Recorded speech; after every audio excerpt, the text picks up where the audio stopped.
Now to Hahn in West Germany, where long-standing military tradition is changing fast at a United States Air Force base.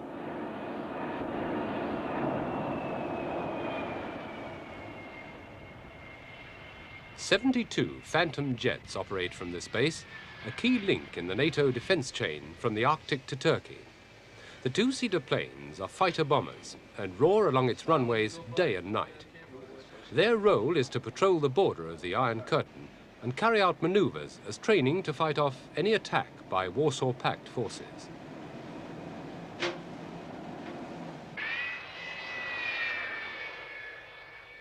Hahn's a huge base manned by 4,200 US Air Force personnel, as well as 650 German civilians. An airbase, like any other military center, is traditionally a man's world. Men fly the aircraft and men service them. Women tend to be limited to clerical, medical, and catering jobs. Of course, the Amazons of Greek mythology were famous warriors. Young unmarried women are said to have ridden into battle with Genghis Khan's Mongols. Will American women ever fly Phantoms into battle? Well, that day may come sooner than many people expect. 8,000 American women and children live here at Hahn, but only 100 of the women are in the US Air Force. The rest are housewives whose main job is looking after the children. The child takes the nurse. Here's the nurse. The nurse? Okay. The nurse takes the dog. The nurse takes the dog. I hold the baby. The nurse takes the dog. But things are changing for airwomen. They now, for instance, do security work, armed with revolvers. Some people say the American forces are letting women do such jobs because so few men are volunteering for military careers following the end of conscription. Women are getting involved in technical things too, like aircraft maintenance.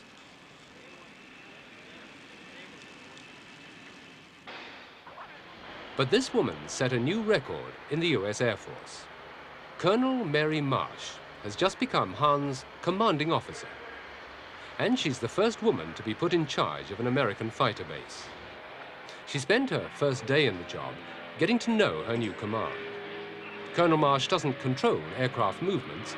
That's the job of top-level strategic planners. But she is in charge of every other aspect of running the base, including its fire brigade.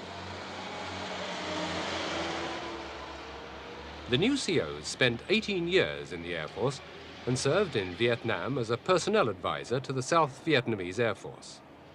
She arrived at Hahn a year ago as second in command with the rank of lieutenant colonel. Before that, the most senior woman ever based there was a lieutenant.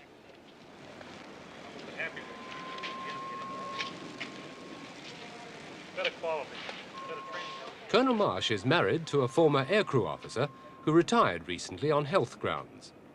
His attitude is that he's had his career, and now it's time for his wife to have hers.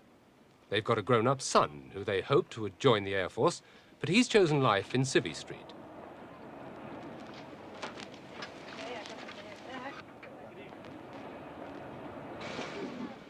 Women in the US Air Force are now allowed maternity leave if they have a baby, and they're encouraged to stay in the service. Colonel Marsh's son was 6 when she joined up. In those days, she'd have had to resign if she'd got pregnant after signing on. The highest-ranking woman officer in the US Air Force then was a colonel, and that's the rank Mary Marsh set her sights on. Now she's a colonel who aims to become a general. Women are maintaining the Phantoms now, and Colonel Marsh is sure they'll actually be piloting combat jets in 10 to 15 years. She points out that women are already pilots and navigators in US propeller-driven transport aircraft.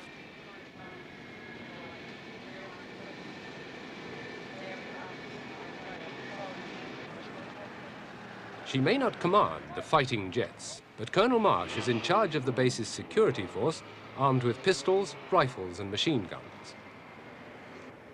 Ready, front!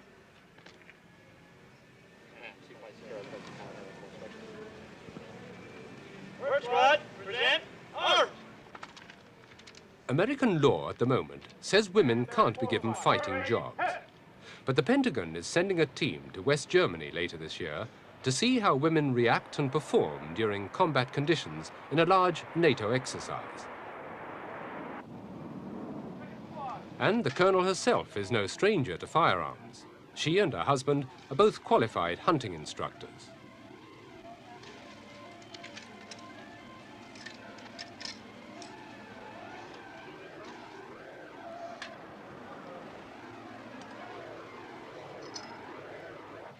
There are over 10,000 women serving with the United States forces in Europe, and Colonel Marsh's appointment at Hahn means she holds the most senior position of them all. Apart from running the base, she's responsible for maintaining good relations with neighboring communities. As commanding officer, she's also got important ceremonial duties. On this occasion, she puts on her dress uniform to swear in an officer who's been promoted to first lieutenant. Having been appointed a first lieutenant, United States Air Force, United States Air Force, do solemnly swear do solemnly swear that I will support and defend that I will support and defend the Constitution of the United States the Constitution of the United States against all enemies, foreign and domestic, against all enemies, foreign and domestic, that I will bear true faith and allegiance to the same, that I will bear true faith and allegiance to the same, that I will take this obligation freely, that I will take this obligation freely, without any mental reservation or purpose. 18 years in uniform have convinced Mrs. Marsh that a military career has got many advantages for a woman. It teaches you self-discipline. Of course, if you are fortunate enough to qualify to be an officer, female officer in the Air Force, the advantages are many. It's an almost instant opportunity once you gain your rank after you've gone through training to be an executive and be in charge of perhaps large offices, many people in certain instances. And I don't know of too many fields where one can become almost an instant executive. So I think primarily that is the big advantage for a woman. And also, you've got to consider that in the military, Air Force, of course, I would be speaking about, you do not find, I do not believe, perhaps some of the discrimination that you might find in civilian life. And therefore, you have an opportunity to press on and do what you feel or know that you are capable of doing without much interruption. And what are some of the disadvantages? Oh, the disadvantages several years ago were numerous, but through the years we have overcome what I feel were the major disadvantages, and that was, I can remember, if you got married, you had to get out, and very definitely if you had a child, you had to get out. And there were certain housing rules whereby if you were, take myself for instance, if I had a civilian husband, I would not be authorized quarters on an installation, things of that nature. Well, of course, that has all gone by the wayside. And then, of course, the opportunities for advancement have really increased for women. Well, then One problem still to be solved before women fly Phantoms. The boffins say special flying suits will have to be designed. Even so, Colonel Marsh's promotion proves prospects for women are really taking off.